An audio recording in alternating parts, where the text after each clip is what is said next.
pessoal, você, telespectador da TV Câmara, estamos começando mais um Ponto de Encontro, tá? Aqui no nosso canal legislativo da Lesp. Estou recebendo a vereadora Glaucia Berenice, o Davi Teixeira e o Miguel Gamberi Lucas. Nós vamos falar muito de economia solidária. E o que é economia solidária? Vereadora, hoje tem um fórum de economia solidária aqui na Câmara Municipal de Ribeirão Preto. Explica para o telespectador o que é economia solidária. Bom dia a todos. Agradecer a presença do Miguel, do Davi conosco aqui. Na verdade, nós estamos muito felizes. Chegou finalmente o dia que nós já estamos há alguns anos, né? Nós temos trabalhado, principalmente no Fórum de Saúde Mental e Fórum de Assistência Social, a questão da economia solidária, entendendo que é uma grande possibilidade de inclusão social pelo trabalho de pessoas que muitas vezes não conseguem estar no processo formal de trabalho.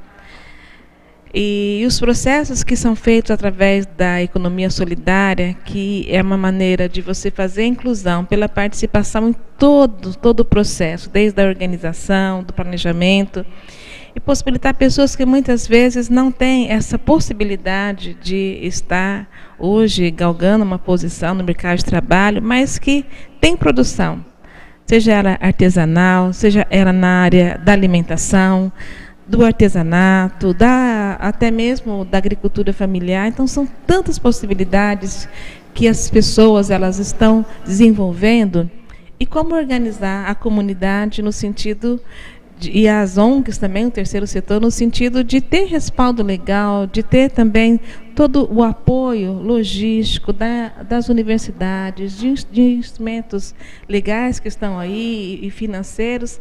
Então, é a grande possibilidade de Ribeirão e região discutir esse tema, que já está numa ação embrionária, poder aprofundar e ganhar mais ferramentas para que, de fato, a gente possa produzir, né, trabalho, renda, possibilitar, na verdade, o trabalho e a renda através da inclusão social. Acho que é um grande ganho de comunidades que tem já no nosso país, vários estados envolvendo, descobriram. Temos alguns marcos legais, mas estamos de cada vez mais divulgar e instrumentalizar quem está na prática, no dia a dia. Então, esse encontro, de fato, vem nos possibilitar resolver, né, algumas demandas aí que a gente vinha tentando na organização, né, na capacitação, e temos uma grande expectativa desse encontro de hoje e também dos desdobramentos futuros, que acreditamos que vai haver continuidade. O Davi, ele é presidente da OCIP, Um Mundo Melhor de Araraquara, e trabalha especificamente com várias ações, inclusive com catadores recicláveis. Como é que funciona esse trabalho? De onde vem a receita? E qual seria uma renda mínima para esse catador? Obrigado pela presença. Bom dia a todos, obrigado. Agradeço o convite. A OCIP Mundo Melhor, né, ela trabalha na região de Araraquara e agrega também Ribeirão e as cidades aqui do entorno. A gente trabalha especificamente com cooperativas de catadores, né, desenvolvemos outras atividades, mas nosso carro-chefe, vamos dizer assim, são cooperativas de catadores. Esse grupo, como bem disse a vereadora, eu acho que representa bem, é um bom representativo do que é a economia solidária, da organização do trabalho, né? A gente vê que o trabalho, essa relação, né, de cooperativa vai além da relação do trabalho propriamente dita, né? Então, é mais uma relação, envolve a questões pessoais, né? E é justamente uma oportunidade das pessoas de baixa renda, né? Além de serem inseridos no mercado, né? No Brasil a gente tem uma dificuldade muito grande de desenvolver empreendedores, e a economia solidária é uma possibilidade, abre a possibilidade para que essas pessoas se desenvolvam profissionalmente como empreendedores.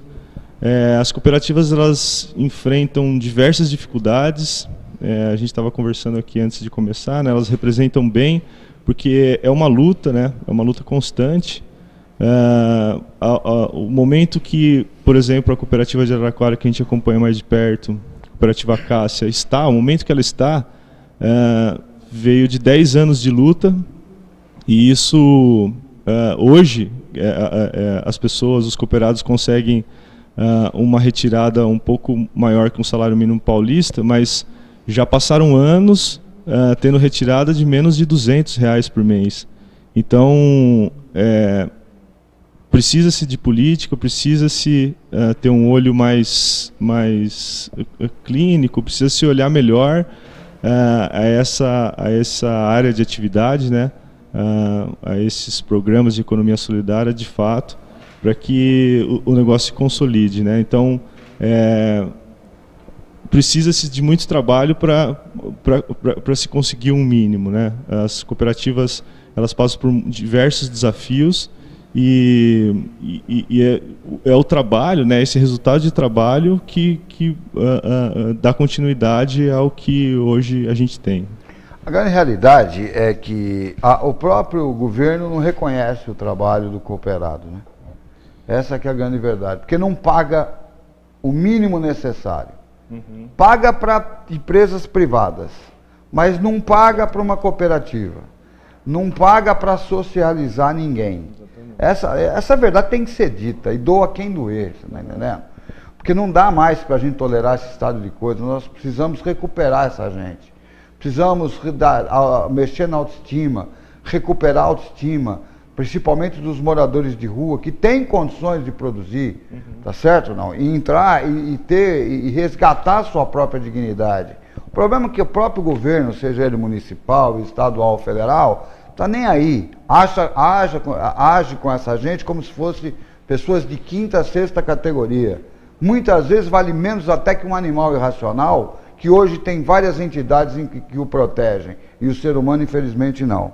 Doutor Miguel, o senhor é do Conselho Regional de Psicologia de Ribeirão Preto, tem livros escritos sobre várias ações e principalmente de economia solidária. Obrigado pela sua presença. Qual que é a sua visão no caso? Bom dia, obrigado pelo convite. A ideia é que a economia solidária, né, ela seja um caminho, né, alternativo para resgatar essas pessoas, como você muito bem disse, da margem da sociedade, né? Ela possibilita não só um olhar sobre a cadeia produtiva, mas das pessoas que estão lá, né? Enquanto a psicologia pode olhar e auxiliar essas pessoas nesse resgate da dignidade, da geração de trabalho e renda, mas de uma relação mais humana desse trabalho, né?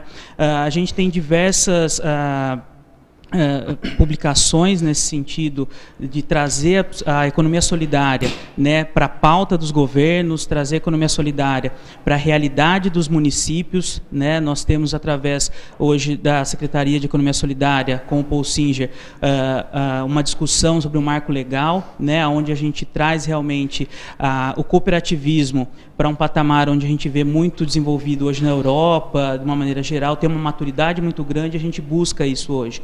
Não é uma solução apenas para quem tem baixa renda, mas é uma solução para quem quer trabalhar de maneira diferente, humanizar as relações de trabalho, trazer a cooperação para o dia a dia de trabalho, se importar com o outro. Acho que isso é muito importante, né? A economia solidária está para além só de uma solução para os programas assistenciais, onde tira as pessoas desses programas assistenciais, mas ela também traz uma dignidade para a pessoa poder manter uma família, ter uma outra relação no trabalho dela, seja ela estando à margem da sociedade ou não. Nós temos hoje cooperativas de psicólogos, temos cooperativas de arquitetos, enfim, de profissionais também de nível superior, que têm uma formação, que querem uma outra relação de trabalho. E a economia solidária acaba sendo um arcabouço teórico, né, que traz toda a forma de interação de maneira diferente. Né? Então, é um movimento muito mais do que só uma forma de trabalhar, tá para além de Ribeirão Preto. Ela é um movimento nacional, onde já tem mais de 10 anos de discussão e tem avançado cada vez mais.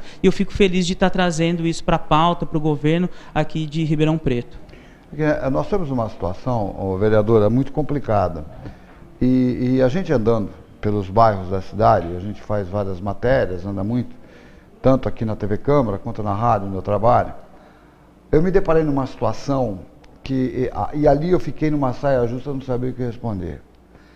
Uma criança de 8 anos, aluna da escola municipal. Ela chega de manhã na escola, ela toma seu café, ela come sua fruta por volta de 10 horas, ela almoça e vai embora para casa. Quando ela chega na casa dela, os irmãos dela não têm o que comer na mesa. E a mãe também não tem. Então, olha a cabeça dessa criança. Como administrar isso? De que forma nós temos que administrar isso? E como tem que agir a sociedade para tentar minimizar isso? Como que se faz? Olha, como bem disse aqui meus amigos, né, a economia solidária, ela vem muito de encontro, né, como uma alternativa de resposta às situações de vulnerabilidade que a gente vive no Brasil, que é muito presente, e aí a gente olha para o Nordeste, mas está muito próximo da gente. Não, né, tá muito, quintal. é só abrir a porta que a gente vê, né? Assim, é o que me apaixona pela economia solidária é você saber que você tem ferramentas de promoção humana, né? Na verdade, você vê iniciativas da pessoa, né? Para sair de uma condição, né? De estar realmente totalmente excluída, de dependência. E o que a pessoa mais quer, né? É se sentir útil. É dar essa nova significação para a vida da pessoa, né? Que realmente não quer ficar dependendo de poder público. Ela quer se sentir como todos nós queremos nos sentir úteis, produtivos, ter uma significação para a nossa família, para o nosso pai, para o nosso esposo, para os nossos filhos. Todo ser humano nasceu com isso. Mas o processo é muito pacificante do trabalho. Então, ou você reproduz aquilo que o mercado ele impõe, ou você está fora. Então, valores que são pessoais, que são íntimos, não são valorizados. E a gente vê hoje, né, aqui em Ribeirão Preto, falando de algumas experiências, como o Vão das Artes, que tem possibilitado aos pacientes do CAPES produzir arte. E, a partir da arte, a vida deles tendo totalmente modificada, transformada. O processo terapêutico sendo complementado pela questão do trabalho. E isso é possível. Isso é necessário que se faça, né? Por isso que o Fórum de Assistência Social, o Fórum de Saúde Mental, se uniram para fazer esse trabalho, porque não dá para fazer um enfrentamento de questões, como você colocou, da fome, da miséria, se você não fizer um enfrentamento de todas as questões, como moradia, o trabalho, a educação, né? A ciência social ela é a ponta do iceberg, mas a base toda então, nós precisamos de trabalhar. Aí eu faço uma pergunta. Da filosofia e da política que vem tendo no Brasil nos últimos 20 anos, nós não colocamos a situação dessa população como pedinte, ao invés de ser conquistadores? Nós temos, aqui em Ribeirão, uma situação muito interessante. Nós temos o marco legal, que foi uma histórica conquista, de levar os catadores a uma posição que eu entendo, né, de agentes ambientais. Uhum. Eles gostam, né, de serem reconhecidos como catadores de material reciclável, mas hoje é reconhecido, né, dentro da política nacional, os catadores como alguém que faz parte do processo produtivo, faz parte da gestão dos resíduos sólidos do município. Aí você tem uma lei estadual também que faz referência, né, e segue na mesma linha. E na nossa legislação municipal, infelizmente, foi uma luta muito grande para conseguir incluí-los nesse processo do plano municipal de saneamento. E, infelizmente, nossas emendas foram vetadas, tudo bem, né? É o processo político. Porém, na prática, né, que é a cooperativa Mãos Dadas, onde nós discutimos muito no Ministério Público, foram exaustivas reuniões para discutir um contrato minimamente decente, que garantia que, de fato, né, aqueles cooperados tivessem acesso aos direitos, tivessem minimamente esse apoio do poder público. Até hoje, a gente vê uma negativa, uma negação de cumprir aquilo que eles mesmos acordaram, aquilo que eles mesmos decidiram, né, junto há vários... Não foi assinado um TAC? Foi assinado, mas nós estamos acompanhando há 2 anos, né, com uma comissão especial de estudos. Vamos fazer uma reunião, já quero aproveitar e convidar o Davi, de Miguel, para justamente discutir os contratos, porque não é uma situação peculiar de Ribeirão Preto, todos os municípios estão passando por isso, paga-se muito, muito para as empresas, né, que fazem, né, tem a concessão do lixo, aí quando vai pagar para o cooperado, não, é outro preço, né?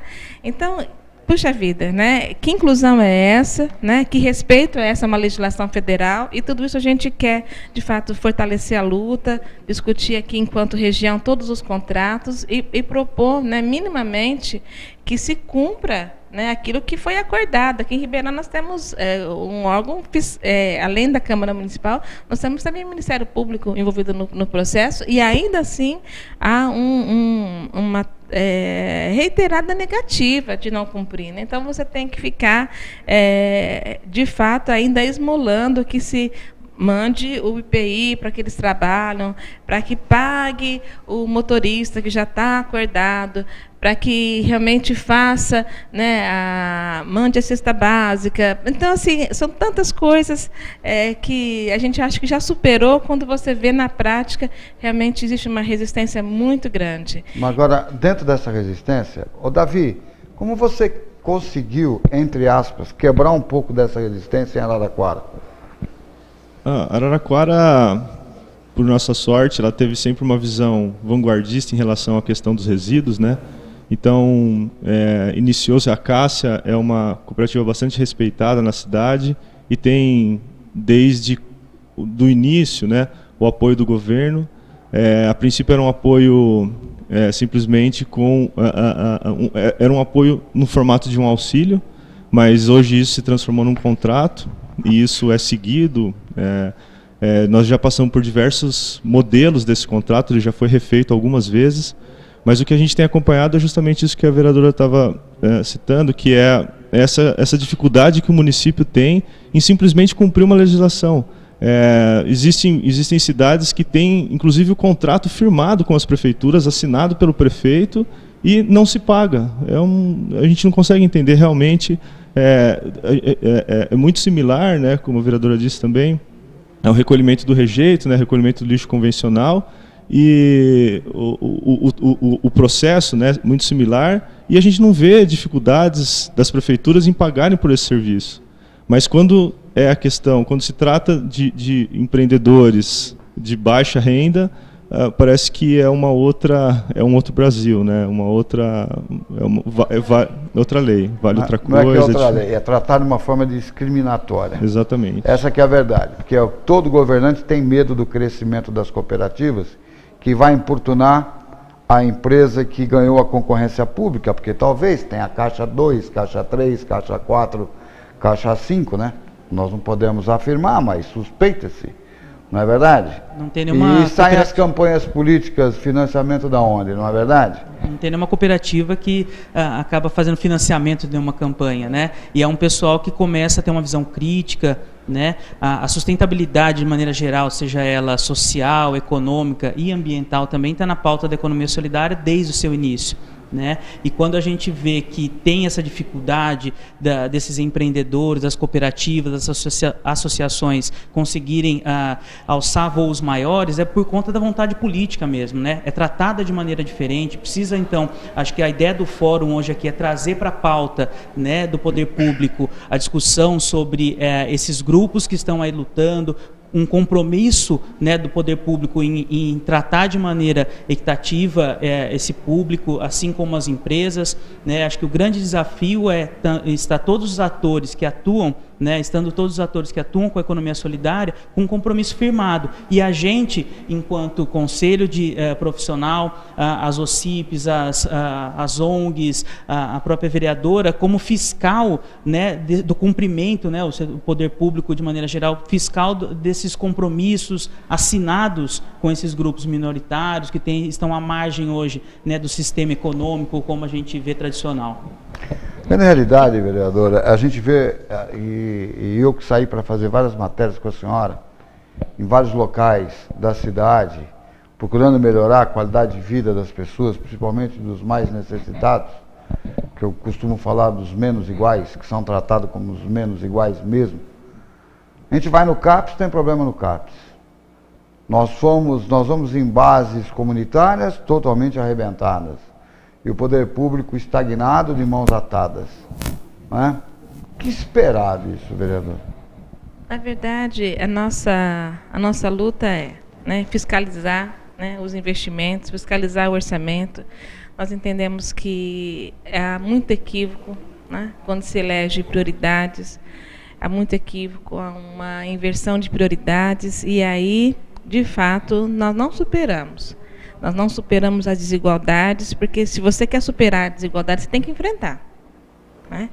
E as desigualdades sociais, elas foram construídas ao longo do nosso processo de civilização brasileira.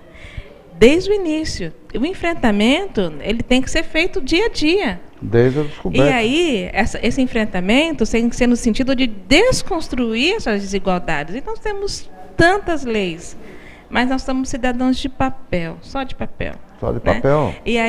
Né? E aí eu fico pensando que quando a gente quer superar, né, as desigualdades sociais, o pulo do gato, para mim, né, na minha humilde opinião, né, vem da economia solidária. Nós não vamos conseguir vencer esse processo de exclusão social.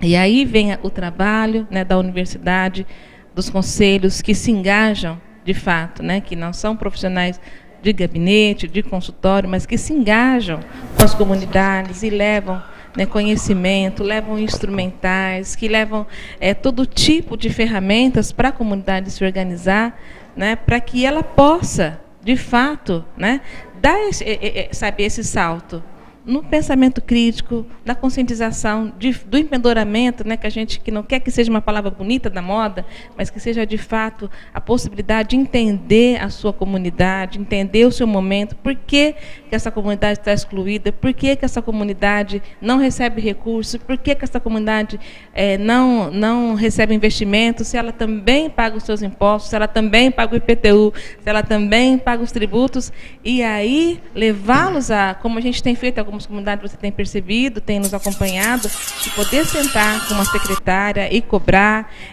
sabe, de igual para igual, ciente dos seus direitos, ciente, sabe, das suas responsabilidades, mas também dos seus direitos. E é isso que eu vejo que é o caminho para o Brasil, não tem outro caminho. Então, mas me preocupa, e aí eu quero a palavra do doutor Miguel, é que quando a senhora vê, no Rio Grande do Sul, o deputado mais votado foi rotulado numa ONG inglesa como um racista e teve quase 270 mil votos, foi o mais votado do Rio Grande do Sul, aí a gente começa a ficar com o pé atrás. Agora, o porquê disso? São certas explicações. Eu vou dar um outro exemplo. Homofobia é crime? Sem problema. Crime. A minoria tem que ser preservada. Eu acho que nós não temos que defender minorias. Nós temos que defender o ser humano, como manda a Constituição. É o ser humano como manda a Constituição. Nós tivemos um deputado do interior de São Paulo com quase 400 mil votos, porque ele é contra o homossexualismo. Quer dizer, aí é o combate à minoria.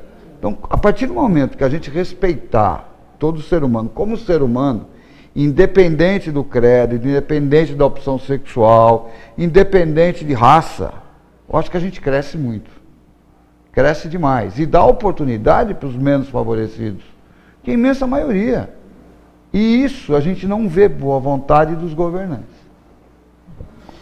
Eu percebo que a gente vive hoje uma crise de valores muito grande, né? Onde as preferências pessoais estão à frente das necessidades coletivas.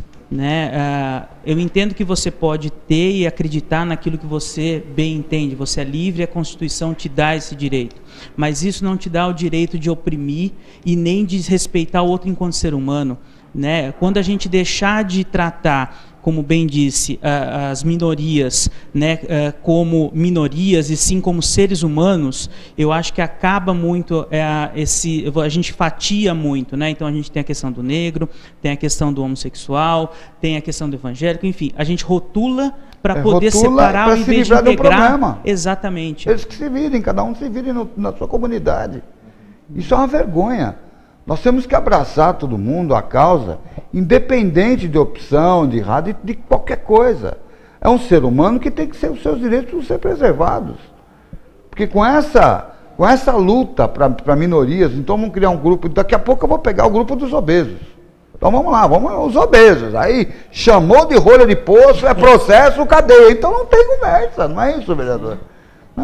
Na verdade, a gente muda o foco, né? Muda o foco. Nós precisamos de... Primeiro, eu entendo que a conscientização política no Brasil, né, é um processo lento. E cada eleição eu me conscientizo mais ainda disso, né? Depois do resultado de cada eleição, eu fico assim, puxa vida, nós somos anos-luz, né, de uma consciência política, quando você vê um deputado como o Tiririca ser reeleito, né? Com mais de 1 milhão de votos. No estado de São Paulo, né, que é um dos estados mais ricos, né, vamos dizer, né, não posso dizer o mais culto, né, mas mais culto que não, tenha mais universidades. Mais universidades de ponta, de referência, são as melhores do Brasil. Você tem o índice de analfabetismo menor, né? Aí você vê que, comparativamente, percentual, você não vê um deputado com esse perfil em outros estados sendo eleitos. Então, é um absurdo. Você vê que, na verdade, assim, nós estamos muito distantes da consciência política. E aí há uma inversão daquilo que a gente entende que deve ser o foco da atuação de um parlamentar, né? Que deve ser as questões mais coletivas, mais abrangentes, porque se busca aquilo que é pessoal, aquilo que tem o apoio, ou tem um apelo, né, do seu gueto, do segmento que você participa, né, e muitas vezes em detrimento daquilo que é mais coletivo, porque se você acompanha, né, algumas votações que vão fazer mudanças importantes, as pessoas elas se omitem ou elas desconhecem aquela questão, né? Eu sou evangélica, né, há 33 anos, né?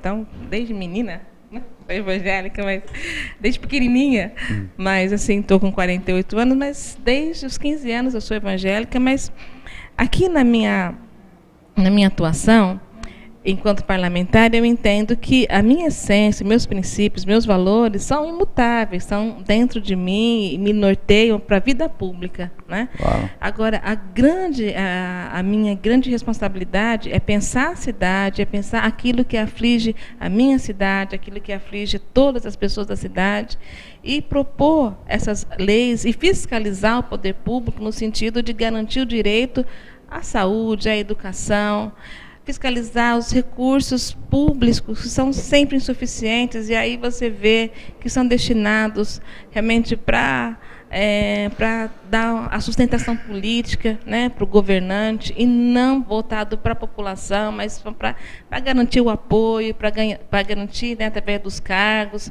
e não ver investimento, você vê a saúde como está. Então, assim, é uma inversão, né? E a gente espera que um processo de educação, né, política, de conscientização, ele aconteça, né, para que a gente possa ter cada vez mais políticos que de fato saibam o seu papel, né, e que durante uma campanha política as pessoas, né, de propaganda política, quando surgir, né, propaganda são esdrúxulas, as pessoas elas se revoltem dentro de si, falam, meu Deus, né, não é esse tipo de candidato, ou esse tipo de bandeira que eu quero. A culpa, sabe quem é? Pertence à própria classe política, porque ela não se rebela contra isso. Primeiro o sistema político também. Ela precisa se rebelar. Por exemplo, nós temos o escândalo da Petrobras. Tem várias pessoas estão envolvidas nisso. Ora, o político sério, honesto, tinha que exigir o afastamento imediato, da suspeição de estar envolvido. Porque precisa passar isso para a população. A população às vezes se revolta e vai nesse descarrego de personagens justamente por causa disso. Está errado, está completamente errado. E outra, O personagem não pode fazer campanha eleitoral, quem tem que fazer é o cidadão. Não é verdade? Não o personagem. Para isso, precisamos de uma reforma política urgente. Não é? E é isso que a gente espera do próximo presidente da República, né, que ponha isso em pauta. Nós precisamos acabar com isso. É o que a gente espera. E principalmente, né, voltando aqui para a nossa questão, para o nosso foco, o que a gente espera é o respeito. Né? Como eu disse anteriormente, nós temos leis. Nós ainda não temos no nosso município a nossa tão sonhada, né, política municipal de saneamento básico. Mas o que a gente espera é que quando essa lei... Não estou focando, desculpa aqui os amigos, estou focando na questão do resíduo sólido, que é uma coisa que realmente é a cooperativa que a gente tem na cidade, né? E é um problema básico, né, que eu percebo aqui em Ribeirão Preto. É verdade. Então a gente espera que haja respeito, né, que haja realmente esse cuidado. E com relação ao fomento, né, ao cooperativismo, a gente tem tentado sensibilizar o poder público quando é possível, na LDO, na LOA, no PPA. Infelizmente ainda não há esse despertamento, não há essa sensibilidade para fortalecer, né, a economia solidária. Mas a gente sabe que o caminho ele é lento, nós não vamos desistir de trilhar esse caminho, né, e tentar consolidar essa política. A passos curtos, mas caminhando sempre. Né? Essa é a grande realidade. Quero agradecer a presença da vereadora Glaucia Berenice, do Dr. Miguel, do Davi, a sua audiência, lembrando que a TV Câmara transmitirá o fórum sobre a economia solidária. Forte abraço, até o próximo ponto de encontro.